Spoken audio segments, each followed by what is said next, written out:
우리 할렐루야 찬양대의 귀한 찬양 감사합니다. 오늘 우리가 함께 여호수아의 말씀을 읽었습니다. 여호수아서는 이스라엘 백성들이 가나안 땅에 정착하는 내용을 담고 있죠.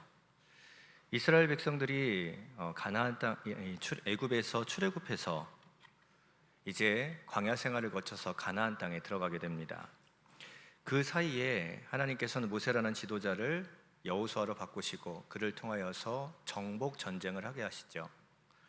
하나님이 예비하신 땅에 그냥 무혈 입성하면 좋겠는데 하나님께서는 그곳에서 전쟁을 하게 하시고 하나님이 예비하신 땅을 수고로이 전쟁을 통해서 취하게 하십니다. 그런데 그런 정복 전쟁을 출발하는 내용이 이제 여호수아의 내용인데, 정복 전쟁이 다 끝나기도 전에 가나안 땅에 대한 분배를 말씀해 보면 진행을 하죠.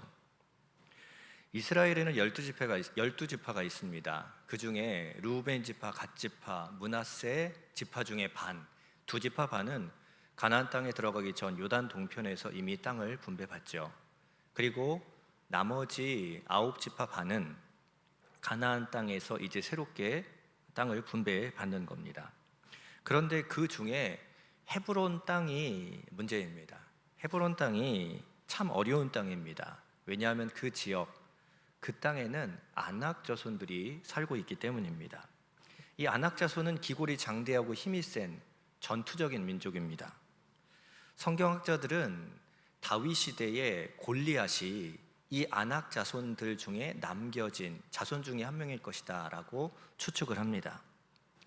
생각해 보십시오. 다윗의 시대 때 이스라엘과 블레셋이 대치하고 있을 때 골리앗 하나의 크고 장대한 모습에 사람들은 기가 죽어서 아무도 골리앗 앞에 서지 못하지 않았습니까? 그런데 헤브론 땅은 그런 골리앗과 같은 사람들이 하나가 아니라 여럿이 존재한 군대가 되어서 그렇게 버티고 있는 땅이다라는 겁니다. 그러니까 헤브론 땅은 선뜻 누구 하나 나서지 않는 땅, 두려움의 땅이다라는 것이죠. 그런데 그 상황에서 오늘 본문에 보니까 갈렙이 등장해서 이 산지를 내게 주소서라며 호기롭게 그 땅을 나에게 줄 것을 요구합니다. 마치 골리앗 앞에서 사람들 다 주눅 들어 있을 때 내가 여호와의 이름을 들고 나가서 싸우겠다고 다윗이 주장하며 나아갔던 것처럼 갈렙이 지금 그렇게 이 땅을 달라, 이 산지를 내게 달라라고 요청하고 있는 상황입니다. 굉장히 도전이 되고 울림이 되는 그런 모습 아니겠습니까? 그런데 그 당시 갈렙의 나이가 몇 살입니까? 오늘 본문에 보니까 그 나이가 85세였음을 기록하고 있습니다. 우리나라 나이로 따지면 요즘 1940년생, 1939년생 정도 되는 나이이십니다. 무언가 은퇴할 시점이고, 아니 쉬어야 할 타임인데 이 당시에 갈렙, 호호 백발의 할아버지가 갑자기 나서서 내가 아낙 자손과 싸우겠다, 그 땅을 달라라고 요구하고 있는 겁니다. 크고 강대한 아낙 자손과 내가 나가서 싸우겠다는 것이고 싸워 이길 자신이 있다라고 말하는 것이지요. 갈렙이 성경에 처음 등장한 것은 지금이 아닙니다. 원래는 민수기 13장에 젊었을 때 40세 때에 그가 등장을 하죠. 민수기 13장에 보면 이스라엘의 각 지파에서 한 명씩 착출해서 12명이 모여서 가나안 땅을 정탐하는 사건이 기록되어 있습니다. 이 12명이 가나안 땅을 40일 동안 들어가서 몰래 정탐하고 돌아오죠. 그런데 그곳에서 그들은 동일하게 아낙 자손, 그들을 보게 됩니다. 그들이 크고 너무 강대한 겁니다. 그래서 염탐하러 들어간 그들, 그래도 각 지파에서 뛰어난 사람이라고 뽑힌 사람들임에도 불구하고 아낙 자손에 비해서 자기들은 메뚜기와 같이 작은 존재로 그렇게 비교 인식했습니다. 그래서 마음이 무너졌고 두려운 마음이 생겼죠. 그래서 절대로 우리 가나안 땅에 들어가면 이 땅 취할 수 없다라고 생각하는 마음을 갖게 된 겁니다. 그래서 돌아와서 보고하게 될 때 10명은 그런 자기의 생각, 의견을 백성들 앞에 명확히 피력하죠. 백성들이 그 말에 막 동조하기 시작합니다. 불안에 떨기 시작합니다. 그런데 그때 갈렙이 나서서 말합니다. 민수기 13장 30절입니다. 갈렙이 모세 앞에서 백성을 조용하게 하고 이르되 우리가 곧 올라가서 그 땅을 취하자 능히 이기리라. 모든 사람이 아낙 자손이 강대해서 우리는 그 땅 취할 수 없다라고 말할 때, 가나안 정복은 불가능한 것이라고 말할 때 돌연 갈렙만 자신 있게 할 수 있다라고 외치고 있는 겁니다. 10명의 사람들의 의견에 모든 백성들이 동조한 것이고 지금 갈렙이 혼자 외치고 있는 거예요. 그리고 나중에 여호수아가 거기에 동조하는 것이죠. 그 땅을 취하자 능히 이기리라 호련히 외친 것으로 민수기 13장 30절에는 기록하고 있습니다. 그러자 말씀해 보니까요, 민수기 14장 6절 7절에 보면 이 시점이 조금 지난 거죠. 그때 갈렙과 여호수아가 이스라엘을 향해서 옷을 찢으며 거기는 하나님이 허락하신 땅이다, 그들은 우리의 밥이다 라고 함께 외친 겁니다. 이제서야 여호수아가 등장을 한 거예요. 성경에 나타난 모습을 보면요, 여호수아와 갈렙이라기보다 갈렙과 여호수아라고 말할 정도로 여호수아보다 갈렙의 믿음이 더 좋아 보입니다. 더 적극적이고요, 더 정확히 하나님 앞에 하나님이 기뻐하시는 의견을 사람들 앞에 펼쳐내고 있다는 거죠.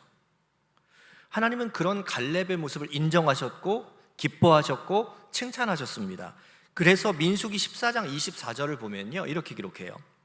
그러나 내 종 갈렙은 그 마음이 그들과 달라서 나를 온전히 따랐은즉 그가 갔던 땅으로 내가 그를 인도하여 드리리니 그의 자손이 그 땅을 차지하리라. 그렇습니다. 갈렙은 하나님의 인정을 받았어요. 하나님의 칭찬을 받았어요. 여호수아보다 먼저요. 여호수아에 대한 인정은 조금 더 뒤에 14장 30절이나 돼서야 그 하나님의 인정이 나옵니다. 그러니까 어떻게 보면 갈렙이 여호수아보다 더 용맹하고 더 신앙적으로 투철하고 신앙적으로 더 뛰어난 사람이다라고 말할 수 있다는 것이죠. 여호수아와 비교해도 어느 것 하나 뒤지지 않는, 아니 오히려 더 뛰어난 사람이 갈렙이었다라는 겁니다. 그런데 그런 갈렙이요, 민수기 14장의 이런 고백과 이런 칭찬의 사건 이후에 사라져요. 그리고 등장한 것이 오늘 본문 여호수아 14장이 됩니다. 그것도 45년이 지난 후에 호호 백발의 할아버지가 되어서야 그때 등장하게 됩니다. 45년 동안 성경에서는 철저하게 갈렙이 외면당하고 있는 것이죠. 분명히 1인자가 될 자질과 영성을 갖고 있음에도 불구하고 그는 여호수아의 그늘에 가리진 영원한 2인자로 살아가고 있었던 겁니다. 여러분, 오늘 이 시대는요, 항상 1등만 알아주는 세상 아닙니까? 1등 아니면 안 되는 세상이 되어버렸어요. 그러니까 2인자는 잘함에도 불구하고 언제나 서럽죠. 그래서 1등을 위해서 목을 매는 것이 오늘의 시대의 모습입니다. 그렇죠. 파리 올림픽만 봐도 그래요. 얼마 전에 끝났지 않습니까? 그런데 우리는 어느 메달에 더 열광을 합니까? 금메달이죠. 금메달. 선수들도 그렇기 때문에 은메달 따고도 아쉬워서 눈물을 흘리는 겁니다. 이것도 대단한데 말이죠. 그런데요, 성경도 보면 하나님의 축복을 받은 1인자가 언제나 부각이 되더라고요. 실제로 아브라함, 이삭, 야곱, 요셉 이런 사람들 모두가 다 1인자 아닙니까? 하나님의 축복을 고스란히 받아서 그들을 통해서 축복이 흘러가는 것 아닙니까? 그래서 이삭도 형이 있는 이스마엘이 있는데 이스마엘의 이름이 더 낮아져요. 야곱의 형 에서의 이름도 금세 사라져요. 요셉의 형이었던 10명의 이름도 성경에서는 조연일 뿐입니다. 언제나 주연은 1인자의 목인 것처럼 성경도 보여주고 있다는 것이죠. 그러니까 2인자는 언제나 목마른 거예요. 모세가 이스라엘을 이끌어냈을 때도요, 모세 옆에 조력자로서 든든히 세워진 것은 그의 형제자매, 즉 아론과 미리암이었습니다. 이들도 뛰어난 신앙의 위인들이었죠. 그런데 모세가 1인자고 이들은 2인자라고 말할 수 있을 거예요. 그래서 이들은 이 모세의 모습을 시기하고 질투하기도 합니다. 모세가 실수한 적이 있습니다. 이방 여인, 구수 여인을 아내로 취했던 적이 있어요. 그러니까 기회는 이때다 싶었는지 아론과 미리암이 득달같이 달려들어서 그를 비방하기 시작합니다. 2인자의 서름이 있었기 때문이 아닐까요? 마음에 서름이 있고 열등의식이 있을 때 우리는 부정적인 말, 악한 말과 행동이 쏟아져 나오곤 합니다. 갈렙도 2인자였어요. 여호수아, 나보다 분명 뒤처진 인물이었는데, 나보다 축복 덜 받은 사람인 것 같았는데 여호수아가 민족의 지도자가 되었어요. 여호수아를 향한 서름, 열등의식이 분명히 있지 않을까요? 그런데 성경 어디에도요, 갈렙이 여호수아를 향해 반대를 하거나 서름을 가졌다라는 표현이 하나도 없습니다. 얼마나 묵묵히 이 여호수아가 가지고 나가는 정책에, 하나님의 이끄심에 잘 따라갔는지 아예 성경에는 표현되지 않는 것이죠. 한 번 드러나는 것이 45년 후인데 그것이 오늘 본문인 거예요. 그것도 여호수아의 정책에 반대하고 부정하는 것이 아니라 그를 도와주기 위해서 그의 정책에 제일 먼저 앞장서고 동조하고 있는 것이 바로 이 갈렙의 모습이었다라는 겁니다. 갈렙은 어떻게 그럴 수 있었을까요? 분명히 서름이 많았을 텐데, 속상함이 있었을 텐데 어떻게 그것을 딛고 나이가 많음에도 불구하고 그 나이, 그 세월, 그거 다 뛰어넘어서 이 땅을 주소서라고 그렇게 외칠 수 있었을까요? 그것은 그가 비전의 사람이었기 때문입니다. 비전의 사람.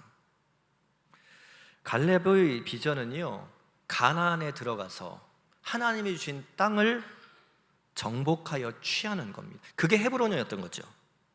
그 땅을 자기의 땅, 우리 후손의 땅, 나의 지경으로 만드는 것이 갈렙이 하나님으로부터 받은 비전이었다라는 거죠.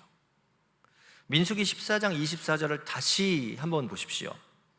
그러나 내 종 갈렙은 그 마음이 그들과 달라서 나를 온전히 따랐은즉 그가 갔던 땅으로 내가 그를 인도하여 드리리니 그의 자손이 그 땅을 차지하리라. 갈렙은요, 그 땅을 차지하리라 라는 하나님의 말씀, 그것을 비전으로 놓고 이 85세 될 때까지 한결같이 살아가고 있었던 거예요. 10명의 정탐꾼은요, 안악자손을 보고 마음이 녹아내렸다라고 성경은 기록하고 있어요. 그러나 갈렙은요, 안악자손을 보았지만 크고 강대한 안악자손만 본 게 아니라 하나님이 주셔서 그들이 살고 있는 하나님의 약속의 땅, 축복의 땅을 바라보았다는 거죠. 많은 사람들이 안악 자손만 바라보고 하나님의 약속을 잃어버렸지만 그는 안악 자손과 함께 하나님이 주신 약속의 땅을 바라보며 하나님의 약속을 붙들었기에 그때에도 올라가자, 싸우자, 능히 이길 것이다 라고 말할 수 있었던 거예요.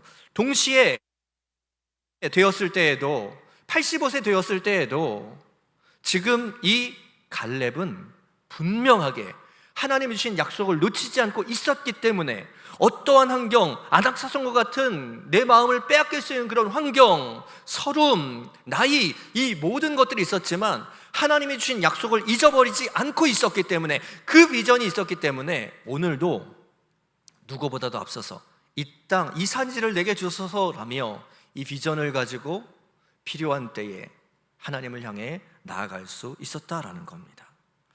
그것을 붙들고 놓치지 않고 살아갔더니 그는 언제나 나이가 듦에도 불구하고 꿈꾸는 자, 건강한 자, 열정이 넘치는 자로 오늘을 살아가고 있었다라는 것이에요. 오늘 본문 11절을 보십시오. 모세가 나를 보내던 날과 같이 오늘날 오히려 강건하니 나의 힘이 그때나 지금이나 같아서 싸움이나 출입에 감당할 수 있으니. 갈렙은요 85세예요. 그런데 45년 전, 내가 40살 때 정탐꾼으로 파송받던 그때와 내가 동일하다라고 말하고 있습니다. 하나님께서 이 45년 동안 나를 붙들고 계셔서 내가 강건하다라는 거예요. 여러분 생각해 보세요. 40세 때의 강건함과 85세 때의 강건함은 분명 다른 것 아닙니까? 여기서 그가 말한 힘은요, 육체의 힘이, 육신의 힘이 그때랑 지금이라 변치 않고 똑같다. 저는 그게 아닌 것 같아요.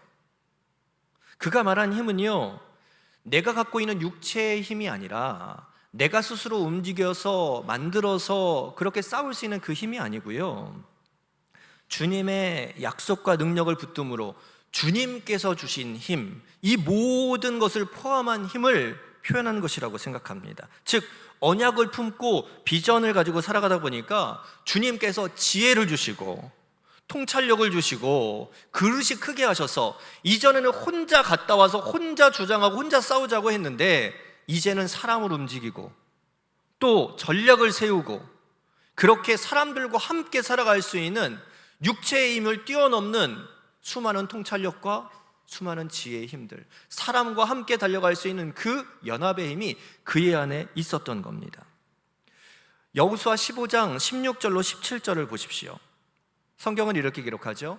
갈렙이 말하기를 기럇 세벨을 쳐서 그것을 점령하는 자에게는 내가 내 딸 악사를 아내로 주리라 하였더니 갈렙의 아우 그니스의 아들인 온니엘이 그것을 점령함으로 갈렙이 자기 딸 악사를 그에게 아내로 주었더라.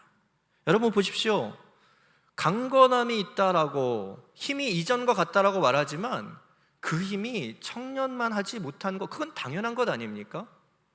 갈렙은 그에 준하는, 아니 그거보다 더 큰 지혜와 전략과 완숙함의 힘이 그의 안에 있는 겁니다. 물론 동년배, 이 동년의 이 모습보다는 강건했을 것 같아요. 주님이 힘 주셨을 테니까요. 그런데 그 건강이 전쟁을 감당할 만한 힘은 아니었을 겁니다. 그러나 그의 열정은 세상의 어떤 이들보다 뜨거웠던 것이고, 동시에 몸을 써서 갖는 힘보다 나이에 맞는 노련함이 그에게 더하여져서 전체적으로 볼 땐 더 힘 있는 자가 되어 있었던 겁니다. 그러니까 그 땅을 취할 수 있었던 것이죠. 그러니까 사람을 동원해서 세워서 군대를 조직해서 그를 통하여 함께 헤브론, 하나님이 주신 비전을 함께 이루어가고 있는 것입니다. 그렇습니다. 여러분, 비전을 갖고 있는 사람은요 언제나 항상 젊게 삽니다. 육신은 연약해질지 모르나 이전과 같이 더 많이 더 힘있게 일을 못할지도 모르겠지만 오히려 위임하고 함께하며 하나님 주신 힘으로 더 아름다운 것들을 만드는 더 힘이 있는 삶을 살아가게 된다는 겁니다. 문제는 내 안에 있는 열정입니다. 내 안에 있는 비전입니다. 이것이 내 안에 변치 않고 있다면 나는 언제나 불타오르는 열정을 가지고 하나님이 기뻐하시는 인생을 어제보다 더 뜨겁게, 더 열심으로 살아갈 수 있게 된다는 겁니다. 여러분, 젊어서 꿈을 꾸는 게 아닙니다. 꿈을 꾸기 때문에 젊어지는 것이죠. 우리 안에 뜨거운 열정과 하나님께서 주신 비전이 명확하게 있다면 그로 말미암아 우리는 항상 하나님 안에서 강건한 때를 날마다 살아가게 될 것입니다. 하나님은 비전을 가지고 열정을 갖고 있는 자들에게 힘을 주시고 지혜를 주시고 능력을 주시는 분이시기 때문입니다. 신앙생활을 하다 보면 뜨거울 때가 있습니다. 열정적일 때가 있습니다. 그때는 정말 열심히 봉사하죠. 예배가 너무나도 행복하죠. 내 시간, 내 물질 주님을 향하여 드린다면 너무나도 기쁘고 하나도 아깝지 않습니다. 그래서 어떠한 어려움과 환경 속에서도 그것을 뛰어넘겠다라며 자신하며 확신하며 그렇게 신앙생활하죠. 그때가 내 신앙의 가장 좋을 때 아닙니까? 그제가 가장 좋을, 뜨거울 때였습니다. 내 인생의 리즈 시절이었습니다. 그런데 여러분, 그때가 가장 좋을 때였습니다 라고 과거형으로 말하는 것이 대부분 우리의 모습이다라는 거죠. 과거형입니다. 과거를 회상하며 그땐 그랬지, 추억의 일들로 치부하는 경우들이 많다는 거예요. 여러분, 신앙은 언제나 현재 진행형이어야 합니다. 신앙은 성장하지 않으면 퇴보하는 것이기 때문이죠. 지금 이 순간 내가 달려가지 않으면 나는 도태되는 겁니다. 나이를 탓하고 환경을 탓하고 나는 안 됩니다, 예전에 다 해봤습니다, 예전처럼 나 열심히 그렇게 할 수 없습니다, 그렇게 말하며 주저앉는 경우들이 너무나도 많다라는 거예요. 물론 우리는 시간 안에 머물러 사는 존재이기 때문에 살아가면서 또한 여러 가지 문제, 풍파를 겪을 수밖에 없는 세상에 사는 존재이기 때문에 시간 속에 살고 세상 속에 살다 보니 이전에 뜨거웠던 믿음의 고백, 그 비전을 잃어버릴 때가 참 많다라는 거죠. 시간이 흘러 육신의 제약을 받고 건강의 제약을 받고 여러 가지 환경의 문제들이 대두되면서 상황의 제약을 받기도 합니다. 그런데 여러분, 전도서 3장 11절에 이런 말씀이 있어요. 하나님이 모든 것을 지으시되 때를 따라 아름답게 하셨고, 하나님은 각각의 때를 아름답게 하셨다라고 말합니다. 그렇죠. 우리의 인생들을 보면, 아니 주위를 보면 어린아이의 때는 순수하고 너무나도 깨끗한 그 아름다움이 있지 않습니까? 청년의 때는 열정적이고 진취적이고 힘이 넘쳐요. 그래서 또 그 나름의 아름다움이 있습니다. 그러면 중년의 시기는 어떻습니까? 중년의 시기는 원숭배가 넘치고 그리고 지식과 인격이 배어나옵니다. 그 자체에 중년의 아름다움이 있어요. 그렇다면 노년의 시기는 어떻습니까? 아무것도 할 수 없고 이전만 바라보는, 아무것도 할 수 없는 연약한 때입니까? 아니에요. 잠언 20장 29절에 보면요, 노인의 아름다움이 그 백발에 담겨 있다라고 세번역 성경에서는 기록하고 있습니다. 노년의 황혼의 아름다움과 그리고 인생의 연륜이 넘친다라는 사실을 우리는 부인할 수 없어요. 하나님이 모든 것을 때를 따라 아름답게 지으셨다라는 것은요, 그 인생의 시기에, 그 상황의 때에 하나님께서 하나님을 위해 달려갈 수 있는 그 나름대로의 사명을 주셨고 나름대로의 힘을 주셨다라는 거예요. 청년의 때처럼 오늘 못 삽니다. 그거 당연한 거예요. 갈렙도 나가서 싸우지 않았다고요. 그런데 주신 비전을 붙들고 있으니까 지금의 상황에 맞는 연륜을 가지고 지혜를 가지고 사람을 동원하여 이전보다 더 큰 일을, 하나님이 기뻐하시는 온전한 일을 만들어 냈다라는 겁니다. 40세의 인생의 비전을 가졌습니다. 그것은 하나님께서 그에게 맡기신 사명이었어요. 비전이었어요. 그런데 45년이 지난 동안 이 비전을 놓지 않고 있었더니, 하나님의 말씀을 끝까지 붙들고 있었더니 그의 삶 속에서는 언제나 헤브론 산지가 살아 숨쉬어 있었고, 언제나 그 마음 속에 오늘 지금 그 비전을 위하여 달려가기 위한 몸부림과 노력이 계속 있었던 겁니다. 그런데 여호수아를 통하여 땅을 분배할 때에 이때구나, 하나님의 비전을 향하여 오늘 지금 내가 순종하고 달려갈 수 있는 그런 모습이, 준비된 모습이 만들어져 행하여지게 된 것이다라는 거예요. 40대 때의 갈렙도 멋있고 아름다웠지만 85세 때의 갈렙, 언제나 비전을 붙들고 오늘 최선을 다하여 달려갔던 그의 지금, 그 85세 때가 더 아름다운 것 아닙니까? 몇 주 전부터 계속 소아시아 7교회를 통해 교회에 대해서 말씀을 나누고 주님께서 칭찬하시고 책망하신 그 내용을 보면서 어떠한 모습을 가지고 우리가 건강한 교회를 세워져야 할까를 함께 말씀을 나눴습니다. 또한 지난 주일부터 한 주간 동안 교회가 교회 될 수 있도록 우리가 성장하고 부흥하고 하나님의 뜻을 이루며 나아갈 때 절대로 놓치지 말아야 할 것들을 우리 함께 말씀을 나눴습니다. 그런데 여러분, 잘 생각해 보세요. 여러분들이 들은 어느 것 하나, 어느 말씀 하나 여러분들이 모르는 것이 있습니까? 이미 다 알고 계시는 것 아닙니까? 신앙의 고백 가운데 교회가 세워졌고, 이 신앙의 고백은 절대로 변질되지 말아야 한다는 것 우리 잘 알고 있습니다. 그때 신앙의 고백을 하면서 가졌던 뜨거운 첫사랑의 감격과 그 열정 절대로 잊어버리지 않아야 한다는 것을 알고 있습니다.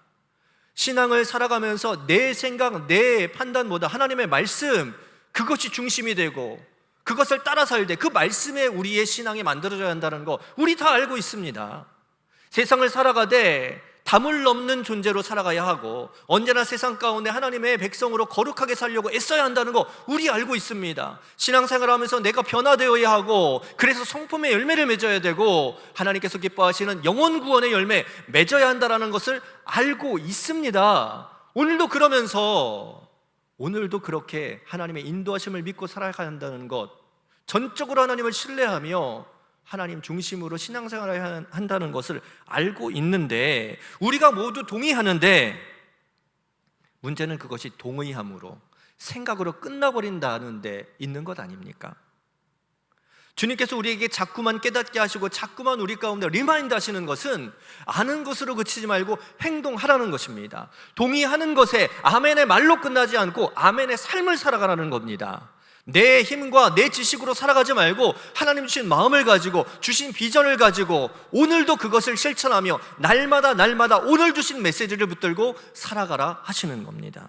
오늘 지금 내가 할 행동들을 주님께서 알려주실 때 오늘 지금 그 메시지를 따라 행한다면 그 삶, 오늘의 지금이 가장 좋을 때가, 가장 하나님이 기뻐하시는 때가 될 수 있다라는 것입니다. 그런 의미에서 여러분, 이전에 못했는데, 아니 이전에 다 해봤는데 하며 과거용으로 그 메시지들을 받지 않으셨으면 좋겠습니다. 오늘 지금 나에게 주신 메시지로, 지금 다시금 회복하라는 하나님의 말씀으로, 지금 행할 수 있는 그 결단으로 오늘 말씀 가운데 설 수 있는 여러분들 되시기를 소망합니다. 소아시아 7교회들을 향하여 주님이 책망하시고 칭찬하시, 그래서 그들을 종용케 하신 그 모습을 우리가 바라볼 때에 오늘 분명히 그 말씀을 따라 변화되고 조절하고 절제하며 또한 달려가기로 결단하며 행하는 여러분들 되었으면 좋겠습니다. 소아시아 7교회들에게 하신 주님의 말씀들 한 교회 한 교회를 하면서 동일하게 그 교회들에게 메시지를 전하신 후에 주님은 뭐라고 말씀하십니까? 귀 있는 자는 성령이 교회들에게 하신 말씀을 들을지어다. 오늘 들으라 하시는 겁니다. 오늘 행하라 하시는 겁니다. 어떠한 메시지가 주어진다 하여도 그것이 나를 향한 메시지인 것으로 오늘 내가 지금 받기를 하나님은 원하신다는 거죠. 그 음성을 듣고 지금 움직인다면 그때가 하나님의 가장 기쁨이 되는 순간이요, 그때가 하나님의 기적을 맛보는 순간이 될 수 있을 것이다라는 거예요. 우리 교회가 93년을 향해 달려가고 있습니다. 우리 교회가 안 해봤던 프로그램이 없을 정도로 우리는 참 오랜 시간 동안 열심히 달려왔습니다. 그래서 이런 프로그램을 했으면 좋겠습니다 하면 살펴보니 이전에 다 해봤던 것이고요, 그래서 교육자님들한테 이런 행사를 하게 되면 이라고 질문하면 이때는 이렇게 했습니다라고 과거의 이야기들을 들려줍니다. 그런데 다 해봤겠지만 여러분들에게 부탁드립니다. 과거를 추억으로 삼고 거기에 묻혀 계지 마십시오. 과거의 은혜를 오늘의 은혜로, 과거의 비전을, 내게 주신 사명을 오늘의 비전과 오늘의 사명으로 다시금 소환할 수 있는 여러분들이 되었으면 좋겠습니다. 어제의 신앙의 행동이 추억이 아니라 오늘도 한결같은 나의 삶이 되게 하십시오. 그러지 못했다면 오늘 본문의 갈렙을 바라보며 오늘 지금을 그때와 한결같은 믿음과 중심으로 바꿀 수 있는 여러분들이 되었으면 좋겠습니다. 분명히 나이가 더 들었을지 모르겠습니다. 분명히 서름을 가질 마음의 상처가 있을지 모르겠습니다. 내 마음을 흔들어 놓고 내 비전을 흐릿하게 만들 여러 가지 사건들이 존재했을지 모르겠습니다. 그런데 그것들을 다 뒤로하고 하나님의 약속만 바라보고 10명의 정탐꾼이 안악자손을 바라보고 하나님의 약속을 바라보지 못했던 것처럼 살아갔던 우리였다면 갈렙처럼 안악자손이 살고 있는 그 땅을 바라고 하나님의 약속을 붙은 것처럼 어떠한 환경, 어떠한 문제 속에서도 하나님 주신 비전, 하나님 주신 메시지를 오늘 나에게 주어진 축복으로 붙들 수 있는 여러분들이 되었으면 좋겠습니다. 그렇게 살아갈 때 우리의 인생, 지금의 인생은 가장 좋은 때가 될 것이고 가장 기뻐하는 오늘, 지금이 될 것입니다. 오늘도 그런 갈렙의 모습을 우리가 본받아야 하지 않을까요? 그렇게 살아간다면 오늘 이 주일은 나의 인생이 회복되는 은혜의 지점이 될 것이고 날마다 나의 지금은 하나님이 가장 기뻐하시는 내 인생의 가장 신앙적인 리즈의 시절이 되는 축복의 때가 될 것입니다. 우리의 인생만이 아니라 우리 교회도요. 저는 우리 여주교회가 날마다 부흥하는, 매일 기뻐하는, 매일 넘치는, 매일 우리의 때가 가장 은혜롭다 여기는 그런 때가 되어지기를 소망합니다. 갈렙의 마음을 기억하십시오. 오늘의 메시지를 오늘의 말씀으로 붙들고 어제의 비전을 오늘의 비전으로 온전히 회복하며 나아갈 수 있는 귀한 여주의 성도들, 가장 좋은 때를 살아가는 여러분들이 되시기를 주님의 이름으로 간절히 축복합니다.